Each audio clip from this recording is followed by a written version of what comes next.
Well, the Baltimore Ravens franchise tag Lamar Jackson. We talk about the latest on Lamar's situation in Baltimore. Get into what the Giants have to decide with Daniel Jones and Saquon Barkley. Talk about Tony Pollard and Ezekiel Elliot and what the Cowboys have to figure out with their running backs, and much more coming up next here on this episode of Locked On NFL. You are Locked On NFL, your daily NFL podcast. Part of the Locked On Podcast Network, your team every day.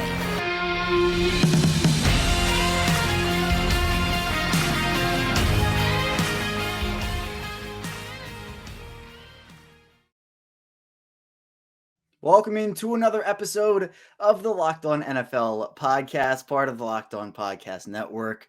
Your team every day. It is Monday, so that means you have me, Kevin Oestreicher, one of the many NFL experts here on our network. And thank you so much for tuning in with us today and being here, making Locked On NFL your first listen each and every day. We're available on all podcasting platforms, including over in video form on YouTube. And we're back here. A lot of franchise tag talk. Today is the franchise tag deadline is tomorrow, Tuesday, March 7th, 4 p.m.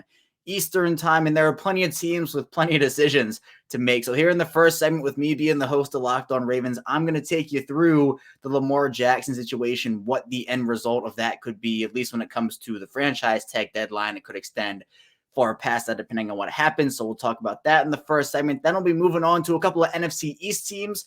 First, talk with Patricia, Traina of Locked On Giants about what the Giants have to deal with right now in terms of figuring out what they want to do with Daniel Jones and Saquon Barkley. Then in the final segment, we'll be moving on to the Cowboys with Mosher of Locked On Cowboys as we talk about Tony Pollard, Ezekiel Elliot, and so many more other offensive decisions that they have to make there. So we'll first talk about Lamar Jackson here, and we'll get into that conversation right now. And pretty much to summarize everything, Lamar Jackson still does not have a long-term deal. He is slated to hit unrestricted free agency when the new league year hits. And if he does, I don't think that happens. But if it were to happen, he would by far and away be the best free agent to hit the market in probably years and would 100% be the best player on the market this offseason. But seems like something's going to have to give here. And if the Ravens and Lamar can't agree to a long-term deal by the time tomorrow hits, franchise tag is looking pretty likely. Now, the scenario for what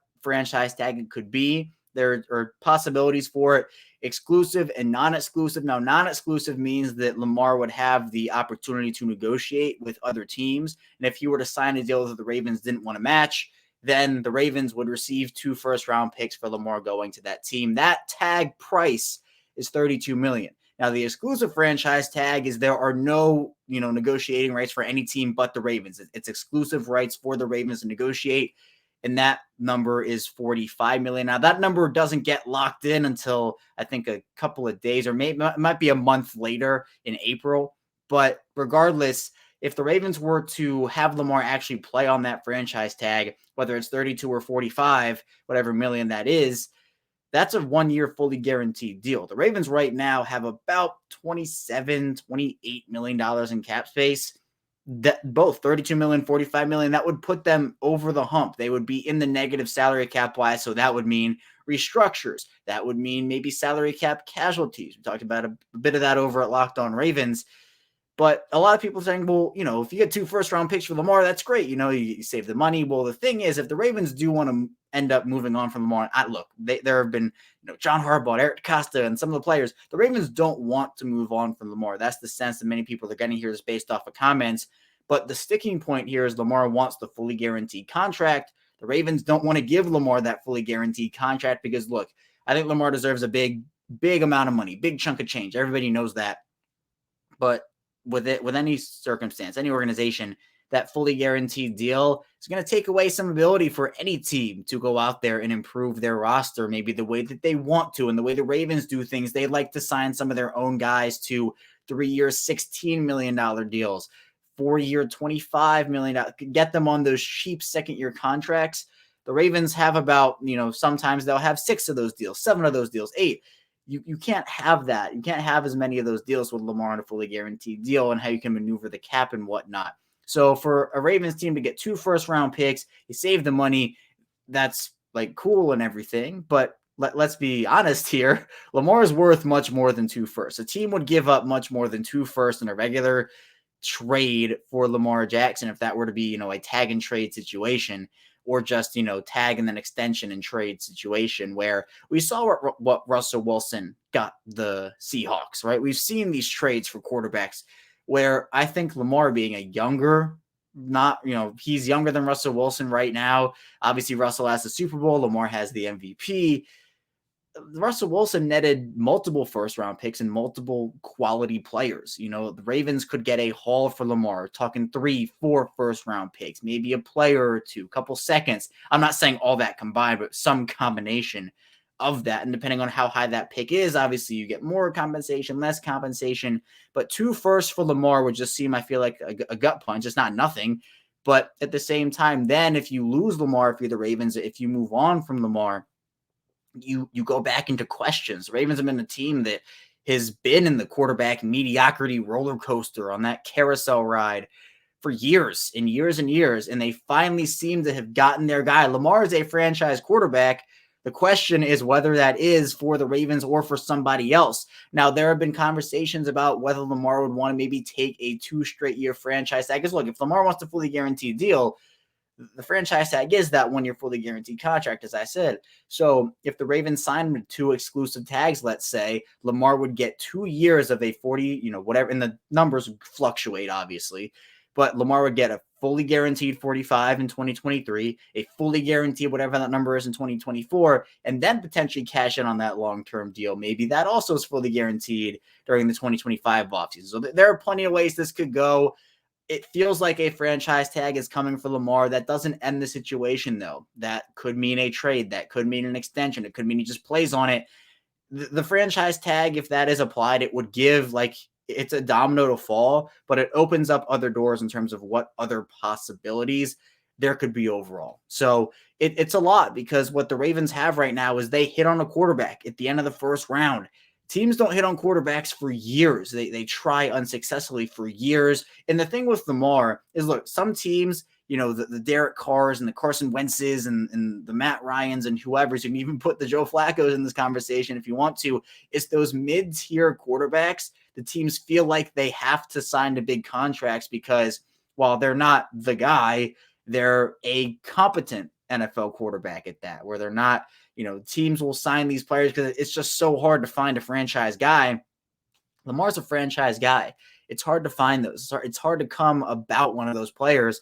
And there's only one Lamar Jackson. It's not like the Ravens are going to turn around and draft the next Lamar Jackson in this draft or next draft. And look, it's perfectly possible they hit on a quarterback if they move on from Lamar in 2023, and it's fine. And you can kind of do with that quarterback what you want to do with some other franchise quarterback. But at the same time, it's not that easy. Franchise quarterbacks don't grow on trees. So we'll see how the situation unfolds moving forward. But coming up on our second segment, we'll be talking about another potential franchise quarterback in Daniel Jones, and talking about what the Giants could do with him and Saquon Barkley with Patricia Traina of Locked On Giants. So be sure to stay tuned. Still a lot to talk about on Locked On NFL. But first, this episode is brought to you by Built Bar. And if you're looking for a delicious treat but don't want all the fat and calories, then you have to try a Built Bar. We just got through the holidays a couple months ago, and I know my goal is to eat a little healthier this year. If you're like me and you want to eat a little healthier but don't want to compromise the taste, then man, I've got just the thing for you in Built. And with Built, healthy is actually tasty. They're so delicious, you won't actually think they're good for you because they are that tasty, and they're perfect for any sort of New Year's resolution you've been trying to keep up on for these past couple of months. Well, what makes Built Bar so good is, for starters, they're covered in 100% real chocolate, and they come in unbelievable flavors like churro, peanut butter brownie, and coconut almond. They only have 130 calories and 4 grams of sugar with a whopping 17 grams of protein, and now you don't even have to wait around and get a box for years. We've been talking about ordering your Built Bars at Built.com, but now you can get them at your local Walmart or Sam's Club. That's right. Head to your local Walmart today, walk to the pharmacy section, and grab yourself a box of Built Bars. You can pick up a 4-bar box, cookies and cream, double chocolate, or coconut puffs. And if you're close to a Sam's Club, run in and grab a 13-bar box with hit flavors such as brownie batter and churro. Get your hands on a Built Bar. You can thank me later. We return here to our second segment of Locked On NFL. Kevin Oestreicher still here with you on this Monday. And we just finished talking about Lamar Jackson and his situation in Baltimore and the franchise tag deal.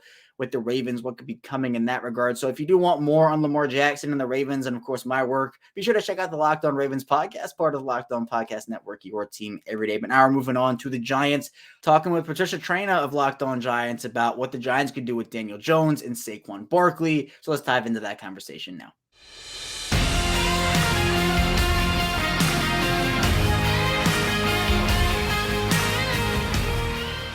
Well, the New York Giants have a couple of big decisions coming up over the next 24 hours, 48 hours.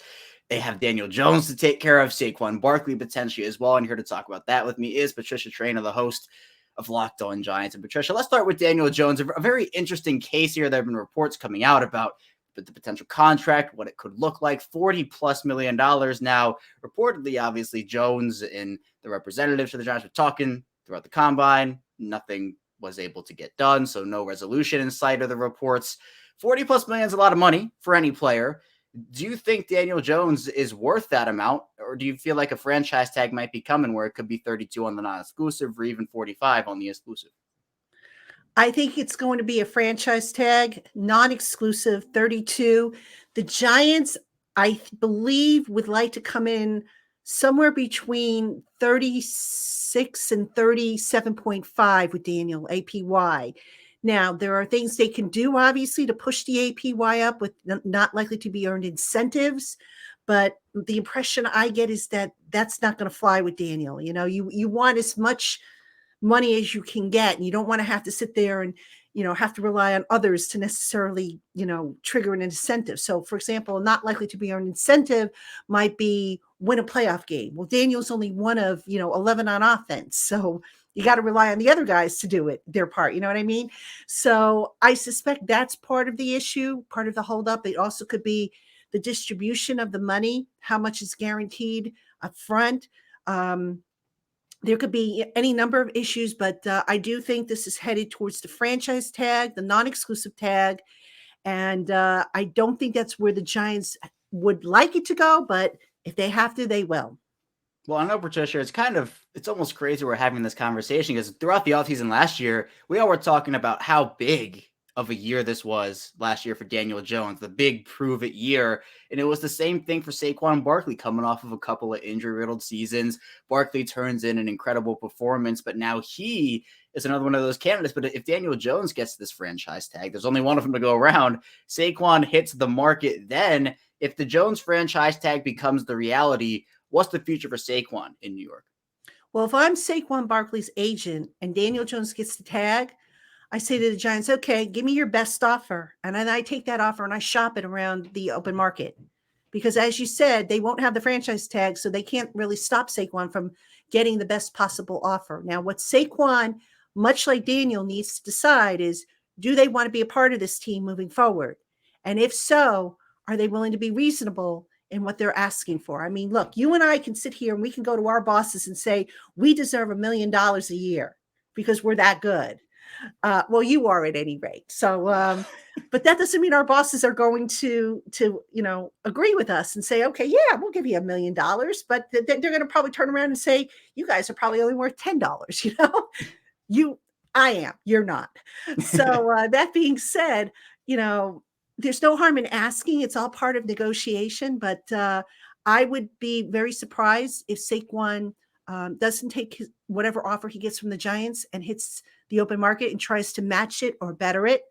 We're talking a really big domino effect here with this Daniel Jones potential franchise tag, because it will force the Giants to go to another, to their plan B or plan C in terms of stocking a roster that has a lot of holes. So it'll be interesting to see how this plays out. Yeah, I mean, for sure. And for the record, for all the listeners out there, Patricia is worth that $1 million too, by the way. But when we're talking about millions of dollars, Patricia, the running back position is one where teams don't really like to invest a ton. I know there's a lot of questions about how much do you really give a running back, even as good as Saquon is and how good he proved he was. Some teams just prefer to not pay running backs. I mean, what would your ideal contract for Saquon be for the Giants, and how much is kind of pushing the too much money boundary for you? Yeah, I would say anywhere between 12.5 and maybe 13.75 for Saquon. But here's the thing, Kevin, the running back class in the draft this year is really deep. So, last year, yes, Saquon had a pretty good year. He wasn't used as much as a pass catcher as he was his rookie season, 2018. So if you're the Giants, do you say to yourself, okay, you know what? If he walks out the door, we can replace him with one of these running backs that's in the draft. It's a possibility. It's not like, the running back class is thin. It's really deep. It's probably, one of the best classes in a while at running back. But that said, the Giants have to take into consideration, okay, Saquon's had some injury issues, although he was healthy last year. Can we expect that on a yearly basis? And if not, then, you just can't give him, 15, 16 million a year, because now you're talking McCaffrey money. And McCaffrey, I think we can all agree, is probably the most complete running back in the NFL right now. Yeah, and there's a lot to be said about which quarterback, running back pairings can win you a championship in the NFL. And obviously, there are teams that take advantage of the whole rookie contract for quarterbacks where you're not paying a guy $40-45 million a season. Obviously, running backs is the same thing. Patricia, do you believe that if the Giants bring back Daniel Jones, on a $40+ million deal, or even if it's the franchise tag at 32, if they bring Saquon back on a big contract, do you feel like those two paired up, and obviously it's not just those two, it's the whole Giants team, you got to get pieces around them, but can those two carry a big load and make the Giants real contenders here for the foreseeable future if they're both brought back? They probably will have to, but as you said, the Giants are going to be looking to add a receiver. They desperately need a good X receiver. Kenny Golladay did not work out. Matter of fact, their whole receiver room, if you think about it, it's kind of thin right now. They have Isaiah Hodgins under contract. Wan'Dale Robinson is under contract, but he's coming off of an ACL. Richie James is going to be a UFA. Sterling Shepard's contract has already been voided. Golladay is going to be cut on March 15th. So they really need to add to that position. They could probably use another pass catching tight end to go along with Daniel Bellinger. And, this team, all you got to do is go back and look at what they did down the stretch. I think they won 3 games down the stretch. And if you look at the better defenses that the offense played, they only beat really 2 defenses that were, considered top 10 at the time they played them. So a lot of work needs to be done on the offensive side of the ball, as well as on the defense, which we know we haven't even talked about. But, to your question, they would probably have to depend on Daniel and Saquon, but you've got to make a decision and say, okay, are we going to put all our eggs in that one basket? I don't know if it's necessarily wise to do that if you're going to spread the ball around to, your new X receiver that you hopefully get, your slot receiver, your new tight end, your returning tight end. The Giants don't make this about one guy on offense. They spread the ball around, which is how you should do it. This isn't like back in the day when Odell was the offense and everybody knew it. So, these are just some of the many, many decisions that go into, is it worth it to splurge or are we just better off dipping into the draft class and supplementing that way? A lot of decisions coming up for the Giants here with Daniel Jones and Saquon Barkley in terms of if they want those guys as the pairing of the future.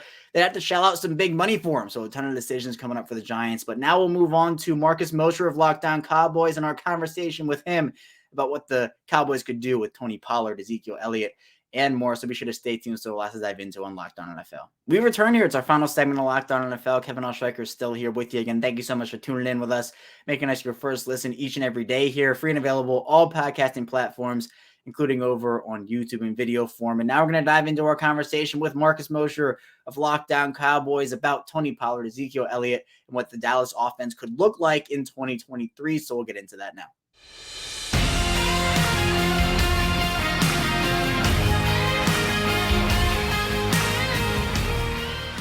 Well, the Dallas Cowboys have an interesting situation on their hands at the running back position. And here to talk about that with me today is Marcus Mosher, one of the hosts over at Locked On Cowboys. And Marcus, some teams have no running backs and they need depth there. The Cowboys have 2 decently solid ones in Ezekiel Elliott and Tony Pollard, but they face questions with both of those guys. Obviously, Pollard's been a big storyline this week. Zeke has been one for a while now.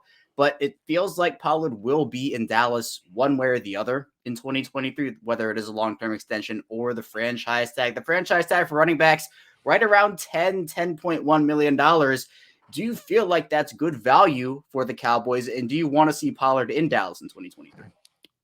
I would say it's probably fair value for Tony Pollard. I think that's probably the most that you can expect any running back not named Christian McCaffrey to kind of get on the open market now. So I do think it's fair value. Do I want the Cowboys to bring him back? That's a tougher question, Kevin, because Tony Pollard was never a full-time running back in Dallas. He's coming off a gnarly leg injury that he had to have surgery on. And it's at the end of the day, it's still a running back. It's the most easily replaceable position in the entire NFL. I think they're better off using that money elsewhere to sign some of their other free agents that we're going to talk about in a second. But all in all, it's not a terrible move to keep one of your most explosive playmakers.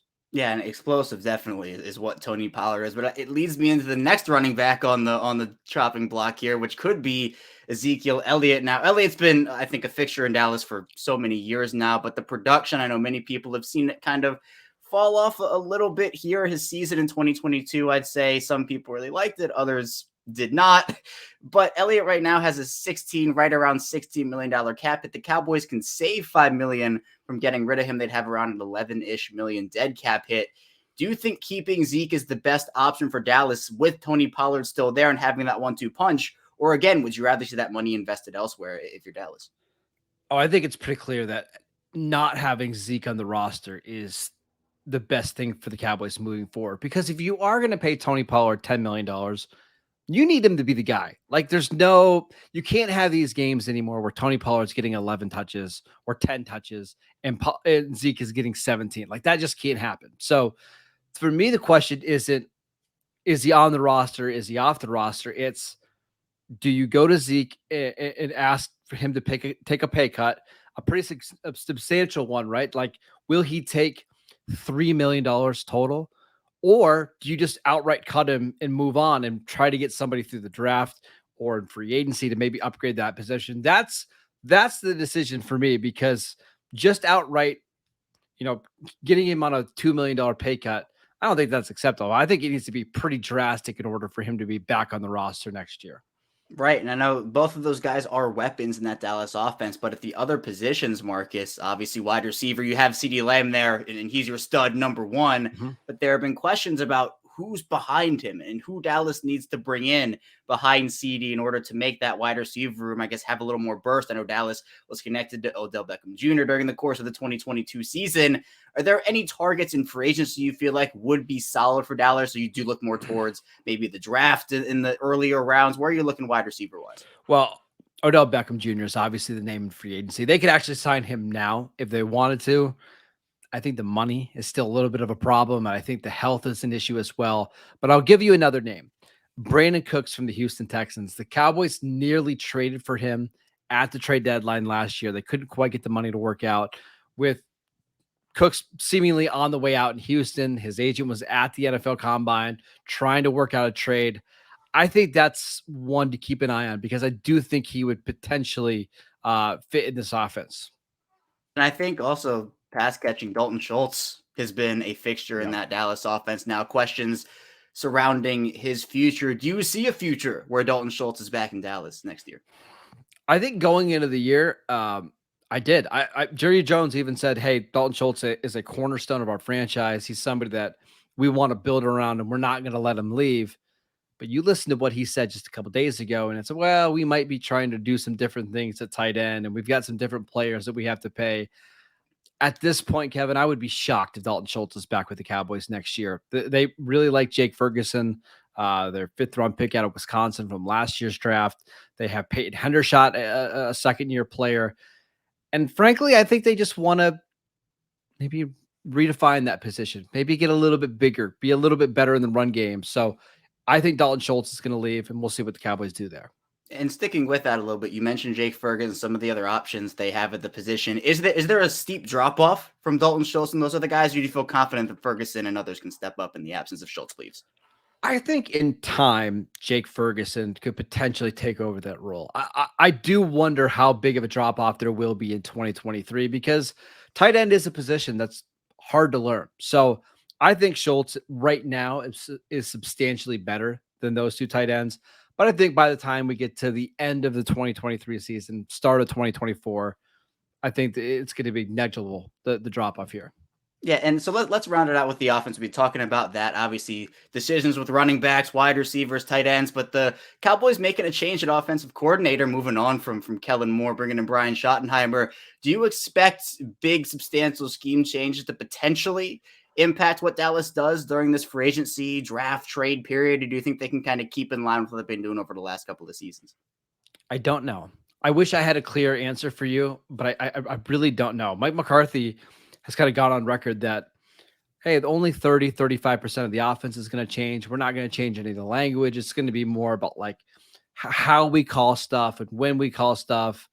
But then you look at the history of Brian Schottenheimer and what he likes to do. He likes to run the crap out of the ball and play action down the field. And that's not really Kellen Moore from last year. So I don't know. I'm not even sure they know yet. Maybe once they get the personnel in here, then they'll be able to kind of craft an offense. But I'm actually very fascinated to see how free agency and the offseason plays out for the offense. We'll see. The Dallas Cowboys have a lot of talent on the offensive side of the ball, but it does feel like they have to add somebody behind CD Lamb. Maybe Odell is that guy. And then you're potentially looking at a new running back room, depending on what happens with Tony Pollard and Zeke. But seems like Pollard will be there. I think the big question is whether Ezekiel Elliot will return to Dallas in 2023. But that's all I have here today on Locked On NFL. Thank you so much for tuning in today. When we get back here tomorrow, it's more NFL content from your Tuesday host. So be sure to stay tuned for that, and we'll see you right back here tomorrow.